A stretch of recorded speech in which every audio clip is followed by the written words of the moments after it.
I've got a story. Obviously, No, tell your know story. the story. So we're going to call this person Lizzie, just because, just to protect this person's name. It's because it's their actual name. Because it's their actual name. No, that's Pizza Lizzie. Pizza Lizzie, yes. Pizza sorry. Lizzie. Pizza Yeah. Lizzie. Lizzie. So, all my friends, my friends at the time, legend. they're with me, refer to this person as Pizza Lizzie. And the reason why is because, I've been, dating this person for a little while, and it wasn't really dating. It was just really kind of a fun relationship. It wasn't, we're not agreeing on anything. We'd had the conversation. Yeah. We weren't going to be serious, none of that. And by chance, I took her to a friend's dinner, and then we went on a kind of a small night out. Obviously, I paid for all the drinks that night, and she was kind of forceful about it. It wasn't like it wasn't one of those things where you're like, oh yeah, I want to buy drinks for us. It was like you buy me drinks, and I was like, this is immediately red flags. But I thought, not maybe we're drunk, whatever. These things happen, and maybe it's something I'll bring up. You want to continue as you want to start as you intend to continue. You want to keep building something, not building something that's not going to work. And anyway, the night continues. We go to McDonald's. Again, I pay for the McDonald's, and she was very demanding of the McDonald's. And then we went back towards my flat with our friends. Give me a fucking cheeseburger, you motherfucker. At the time, I was quite kind of demanding of my McDonald's. It's quite demanding, and I was like, okay, this is starting to get very weird. Yeah. And then we went past a pizza place just near my flat, and she demanded a pizza. And After McDonald's? After a massive McDonald's meal. All of this. And she was hungry. I was like, I mean, fair enough, but, buy your own pizza. Yeah. Like, we're not even like properly dating. We've not even had that chat. You said we're just that seeing boundary. one another. You didn't even say thank you. Yeah, you didn't even say thank you. Exactly. Yeah. And it was just one of those things, big red flag. Anyway, I said, she preached that she could get pizza whenever she wanted to, and I was like, okay. Go on then. Go on then. So we went upstairs, my friends and I, and just carried on with our night, having a couple of drinks.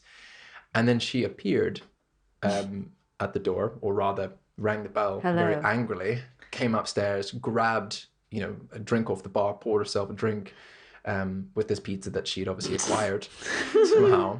And, She got her pizza. So somebody did. I'm not sure who. Maybe she took up the courage and bought one herself. So anyway, and then she just burst out the flat and then left, like in an angry rage, which was very confusing. But I think I dodged a bullet there. She ended up calling me later on, like 10 minutes, 15 minutes later, being like, I don't know where I am, but I'm like, what do you see? I see the meadows. Then you're on the meadows. Basically, just kind of maybe coming to the realization that she left in a huff. And then I made sure I said, listen, if you need me to call a taxi or something, or if you're in trouble, or if you want me to stay on the phone while you walk home, like fair enough. And then the next day, she obviously kind of messaged me, ignoring what had happened the previous night before, and I just knew that was not for me. I am not getting involved with that kind of crazy. No pizza Lizzie for me. No pizza Lizzie for me. And I think for me that was kind of that happened for me after I'd gone through that whole phase of serious relationships, and I needed that. I needed to know that I didn't have to say yes, because I'd been with someone before who was like that, and I just did not see the signs. All my friends did. Everyone saw the signs, and maybe her friends did too, and we just weren't good together. But we just didn't have the courage or the experience to say, this is not working. So that particular example with Pizza Lizzie, Pizza Lizzie. that particular example, is just one person wanting a certain thing, or being in a certain state of mind, and me going, well, no, and maybe I didn't stand my ground early enough, and if so, that wouldn't have happened. But I didn't. I let it get to that point, but I knew then that was enough for me.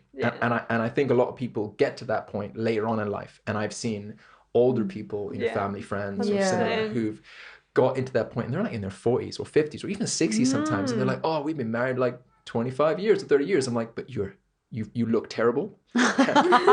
And you're miserable. You actually look like shit. I don't know if you know this. Whenever your partner, of life right now. Exactly. And you look at them, and they don't look at their partners with love and compassion. They They look at their partners like this person is a burden on them. No, and maybe there was love, and maybe there is love in a certain sense, but it's wrapped in a ball of shit. Like you've just not given it the nurturing that it deserves, and you've not decided that enough is enough, and let them go find somebody who they maybe truly connect with. Exactly. So that's what we need to maybe get better at. We need to normalize seeing that maybe the healthier option is ending things rather than persevering. Agreed. Yeah, 100%. Actually, going back to the whole like religious thing, isn't it that because say you're like in a marriage, a Christian marriage or whatever, it's like you have to make it work. Yeah. You know? Yeah. And you don't have the option of divorce. And it's like so frowned upon or toxic. whatever. Yeah.